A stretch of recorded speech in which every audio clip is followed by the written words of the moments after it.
Bathukamma programme ఏర్పాటు చేసిన BJP మహిళా మోర్చా అధ్యక్షులు శిల్పారెడ్డి గారు ఉన్నారు. అక్క ఇప్పుడు చెప్పండి, మీరు ఇక్కడ బతుకమ్మన తెలంగాణలో బతుకమ్మలు ఆడాలంటే కూడా కోర్టు పర్మిషన్ తీసుకుని ఆడాల్సిన పరిస్థితి. పోయిన సంవత్సరం కూడా ఇదే జరిగింది. ఈసారైనా పర్మిషన్ ఇస్తారేమో అనుకున్నాను, కానీ ఈసారి కూడా ఆంక్షలు విధిస్తూ పోలీస్ పర్మిషన్ ఇవ్వలేదు. కోర్టు నుంచి ఆర్డర్స్ తెచ్చుకొని మరీ ఈ పండుగ చేసుకోవాల్సిన దుస్థితి ఈ రాష్ట్ర మహిళలకి, రాష్ట్ర ప్రజలకి కలుగుతుంది. అంటే ఇది ఎక్కడో లేదు కదా, తెలంగాణ హైదరాబాద్ నడిబొడ్డులో ఉంది కదా. చార్మినార్కి ఏ పండుగలతో సంబంధం ఏముంది, ఏ రిలీజన్తో సంబంధం లేదు. అందరూ ఇక్కడ స్వేచ్ఛగా ఆడుకోవచ్చు. దానికి కూడా ఆంక్షలు విధిస్తుంది మన రాష్ట్ర ప్రభుత్వం. నేను ఒకటే చెప్తున్నాను, మహిళల్ని కోటీశ్వరులు చేస్తా అంటున్నారా? మీరు కోటీశ్వరులు చేయకపోయినా పర్వాలేదు, కానీ స్వేచ్ఛగా మా సంతోషంగా మా పండుగలు, మా బతుకమ్మని మమ్మల్ని ఆడనివలసిందిగా వాళ్ళని కోరుతున్నాను.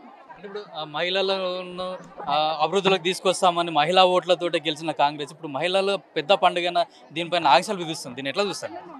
మహిళలే రానున్న రోజుల బుద్ధి చెప్తారు. ఎందుకంటే మహిళలు 50% ఓటు శాతం ఉన్న మహిళల్ని మభ్యపెట్టి 2500 ఇస్తా అని, తర్వాత స్కూటీ ఇస్తా అని, తర్వాత తులం బంగారం ఇస్తా అని ఏది దాని గురించి ఊసేలేదు. అట్లాంటిది ఇప్పుడు మళ్ళీ కొత్తగా 1 కోటి మంది కోటీశ్వరులను చేశాడట. ఆయన ఏమన్నా చేసుకొని కానీ పండుగలకి సంబంధించి మహిళలకు సంబంధించిన హామీలు ఖచ్చితంగా నెరవేర్చాలని గతం కూడా మేము డిమాండ్ చేయడం జరిగింది. ఇందిరా పార్క్ దగ్గర పెద్ద ఎత్తున ధర్నా పెట్టి డిమాండ్ చేయడం జరిగింది. ఒకసారి అసెంబ్లీ కూడా ముట్టడించడం జరిగింది. కానీ ఇప్పుడు ఎట్లా ఉందంటే దుస్థితి, మన పండుగలు కూడా మనం స్వేచ్ఛగా జరుపుకోలేని పరిస్థితి మన రాష్ట్ర ప్రభుత్వం క్రియేట్ చేస్తుంది. బతుకమ్మలు చెరువులలో వేసేటప్పుడు కానీ కుంటల వద్ద కానీ సరైన ఏర్పాట్లు కూడా చేయలేదని కూడా చాలా విమర్శలు వస్తున్నాయి. అంటే మొత్తం మహిళల ఓట్లతో గెలిచిన కాంగ్రెస్ ఇప్పుడు మహిళల పట్ల ఇట్లాంటి తెలంగాణలో పెద్ద పండుగ బతుకమ్మ నిర్లక్ష్యం వహిస్తుంది అనుకుంటున్నారు. మీరు ఇది ఒక్క దాని గురించే మాట్లాడుతున్నారు, నేను అన్ని దాని గురించి మాట్లాడుతున్నాను. ఎక్కడ ఏమి ఇస్తుంది ప్రభుత్వం? మొన్న బోనాలు అయినప్పుడు అప్పుడు ప్రాబ్లమే. ఎక్కడ ఎలక్ట్రిసిటీ వాళ్ళకి అన్నీ కూడా ప్రాపర్గా లేకుండా ఇబ్బందులు పడినాయి. ఇప్పుడు మహిళల పండుగ, ఇంత పెద్దగా పండుగ, 9 రోజులు నిష్టగా అమ్మవారిని పూజించుకునే పండుగ కూడా ఆంక్షలు విధిస్తున్నారు. సో ప్రభుత్వం ఇంతవరకు ఏమీ చేయలేదు, ఇప్పుడు ఏమీ చేయలేదు, ఇక ముందు కూడా ఏమీ చేయబోదు.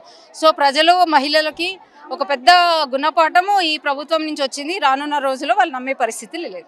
బతుకమ్మ పండుగ ఆడవాళ్ళకు చీరలు ఇస్తా అని చెప్పి ఇప్పటివరకు కూడా ఇవ్వలేదు.